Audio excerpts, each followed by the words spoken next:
esse depoimento. Bom, será mesmo verdade que os nossos deputados são gananciosos, ou que eles são insensíveis? Eu não tenho a certeza se esta forma de colocar a questão é útil. A julgar pela opinião pública, parece mesmo que os nossos deputados são gananciosos e que eles são insensíveis ao sofrimento do povo. As redes sociais, assim como os jornais e televisões, estão cheios de comentários indignados. As pessoas deploram a decisão dos nossos deputados de pagarem, sobretudo, esse subsídio de integração. E as pessoas reclamam, com razão, que os nossos deputados desfrutam já de muitas regalias. As pessoas barafustam do alto do pedestal moral e ético. Dizem que o que os deputados precisam para trabalhar é muito, é demais. O país não está em condições de custear essas despesas. Bom, embora a indignação me pareça legítima, eu não concordo com ela.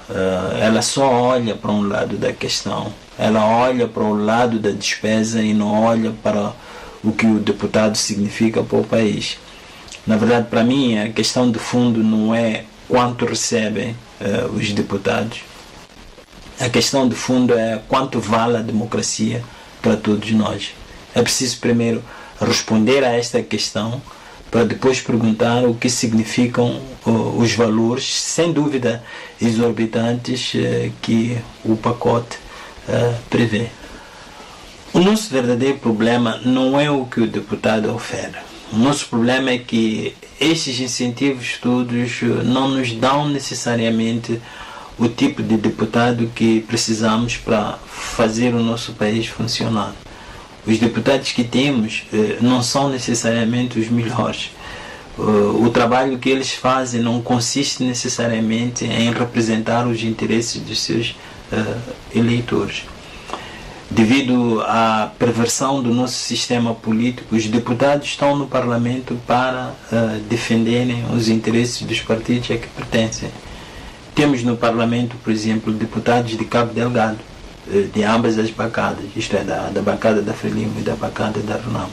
Nenhum deles se notabilizou recentemente por exigir do governo informação clara e honesta sobre a violência que assola na província. Nenhum destes deputados se pronunciou sobre a perseguição de jornalistas em Cabo Delgado. É possível que se calem porque estão a seguir uma linha partidária.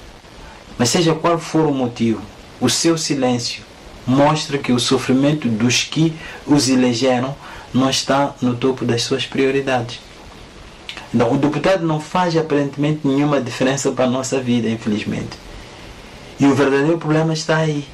Então, mais do que reclamarmos quanto ele ganha de regalias, devemos nos preocupar em saber como tornar o sistema político mais funcional para que o deputado assuma o seu papel importante na consolidação da democracia. Essa, para mim, é a verdadeira discussão que ainda não estamos a fazer, mas que devíamos fazer. Como sabemos, a nossa democracia resultou de um conflito, e esse conflito custou a vida a muitos moçambicanos. Então, criar e nutrir um sistema democrático foi, na verdade, o preço que decidimos, nós como moçambicanos, pagar para evitar a morte de inocentes, para evitar a morte de moçambicanos e para vivermos num país em paz. Então, a democracia veio para nos ajudar a viver com diferenças de opiniões, sem recurso à violência. Os deputados são, nesse sentido, as pessoas que representam essa diferença de opiniões. São pessoas que sacrificam as suas carreiras profissionais para servirem o país. É verdade que é uma opção pessoal, mas isso não significa que a gente não deve estar grata, agradecida pelo que eles fazem. Nós estamos gratos aos médicos, aos enfermeiros, aos coveiros, aos professores, aos coletores de lixo, pelo trabalho importante que fazem. Mas no seu caso também, tratou-se de uma opção pessoal e individual. Então, os deputados investem o seu tempo num empreendimento que, pelo menos do ponto de vista teórico, não é para toda a vida. Pode terminar nas próximas eleições.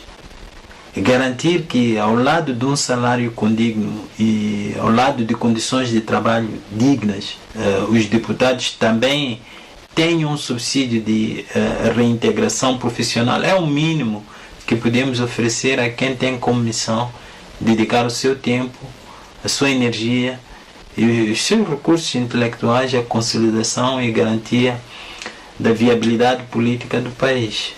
Em condições ideais, esses incentivos deviam ser estabelecidos de modo a atrair os melhores entre nós para a política. Quando as pessoas reclamam que essas regalias estão desfasadas da realidade, podem até ter razão. Mas num país que não se financia por meios próprios, o que é que não está desfasado da realidade?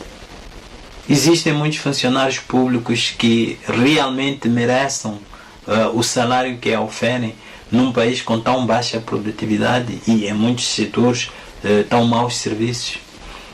O presidente, os ministros, os governadores, os diretores, etc., oferem mesmo salários e têm regalias que correspondem ao que eles produzem. Não faria mais sentido, por exemplo, num país como o nosso, já agora, que todo funcionário público recebesse apenas um subsídio e deixasse de receber um salário, porque esse salário não se justifica num país como o nosso. Eu acho que devemos ter cuidado. A linha que separa a integridade do populismo é uma linha muito fina. O nosso país está ou foi empobrecido. Nós sabemos que a maioria de nós vive na pobreza. Representar um povo pobre não deve significar necessariamente privar o deputado de boas condições de trabalho só porque ele representa um povo pobre. Soa bem, mas eu aposto que mesmo aquele que exige isso do deputado não aceitaria trabalhar nessas condições.